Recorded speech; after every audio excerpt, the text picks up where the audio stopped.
Welcome to the Victory Education Lounge. I'm your host, Maurice, and today we're diving into part 49 of our series, How Insulin Resistance Affects Muscle Cells. Before we begin, please take a moment to like this video, subscribe to our channel, and share your thoughts or experiences in the comments below. Your engagement helps us create better content and build a supportive community. Today we're exploring the specific impact of insulin resistance on muscle cells. Understanding this relationship is crucial for maintaining overall metabolic health and muscle function. Let's dive in. This topic is a key player in our overall health, playing a crucial role in glucose metabolism. When these cells work as they should, they respond to insulin by absorbing glucose from the bloodstream, helping to maintain healthy blood sugar levels. However, when insulin resistance comes into play, this process becomes impaired, leading to a cascade of metabolic issues. In this video we will delve into the effects of insulin resistance on muscle cells and discuss potential solutions for managing and preventing this condition. We'll also look at some real-life examples to illustrate these strategies. Understanding this relationship between insulin resistance and muscle cells is crucial for maintaining overall metabolic health and muscle function. So let's dive in and unravel the mysteries of our bodies. Muscle cells are major players in glucose metabolism. When functioning properly, they respond to insulin by absorbing glucose from the bloodstream. These muscle cells take the glucose and store it as glycogen, a form of energy storage.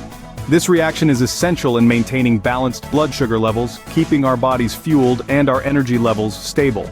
However, what happens when these muscle cells become resistant to insulin? This is where we see the damaging effects of insulin resistance. Insulin resistance in muscle cells primarily leads to reduced glucose uptake.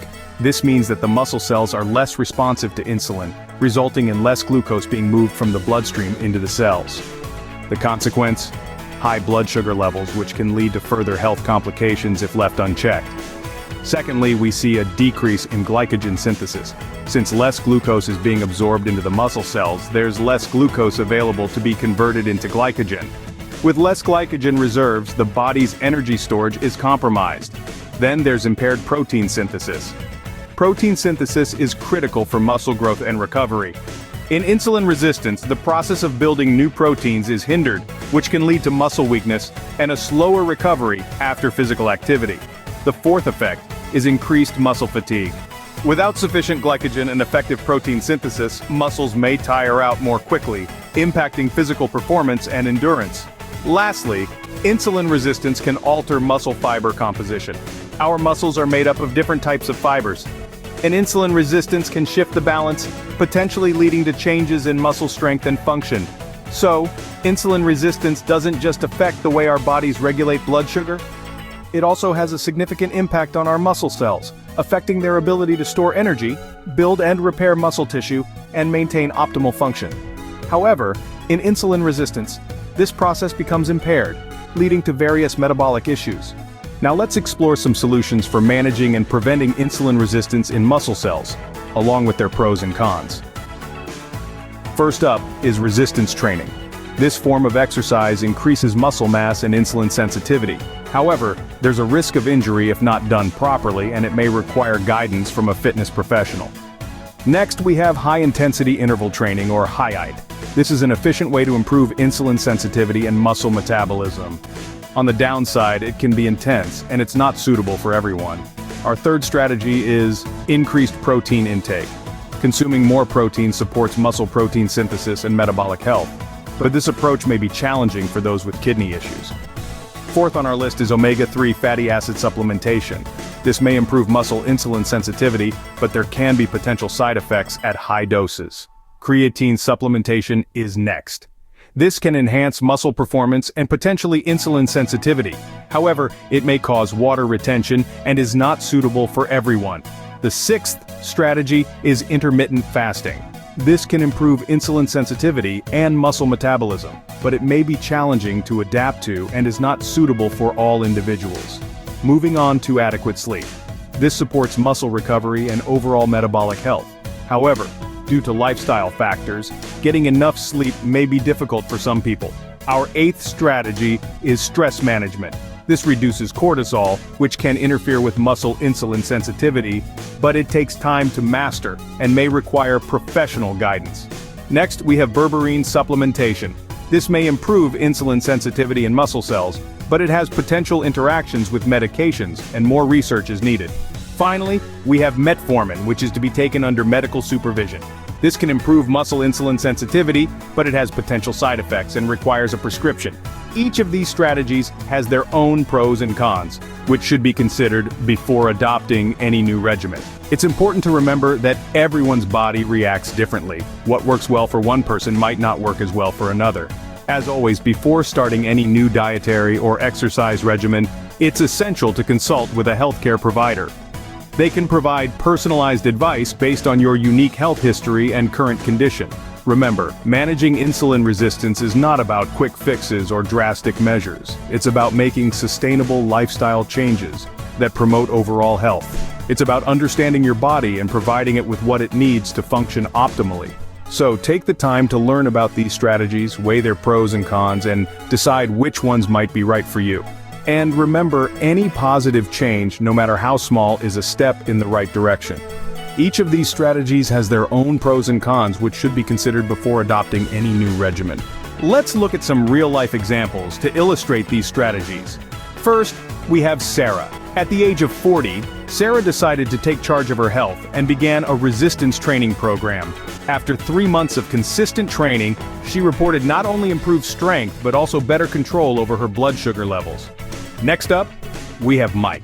Mike, who is 55 years old, incorporated high-intensity interval training or HIIT workouts into his routine twice a week. The result? Improved cardiovascular fitness and more stable energy levels throughout the day. Then there's Emily. Emily, a 35-year-old health enthusiast, increased her daily protein intake to 1.6 grams per kilogram of her body weight. The increased protein intake was beneficial for Emily, and she saw noticeable improvements in her muscle tone and recovery times after workouts. David, at 50 years old, decided to start taking omega-3 supplements. After a few months of consistent supplementation, his doctor noted significant improvements in his lipid profile and insulin sensitivity, demonstrating the potential benefits of omega-3 for muscle health. Lisa, at 45, started using creatine under her trainer's guidance.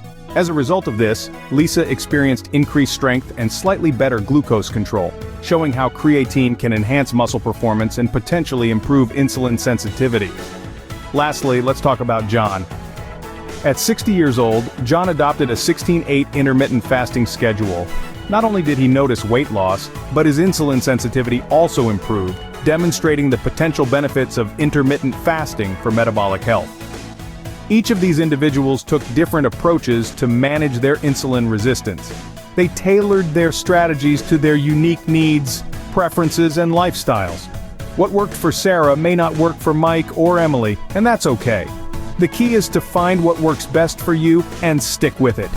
It's important to remember that managing insulin resistance isn't just about one thing, it's about combining different strategies, from resistance training and HIIT workouts to dietary changes and supplementation.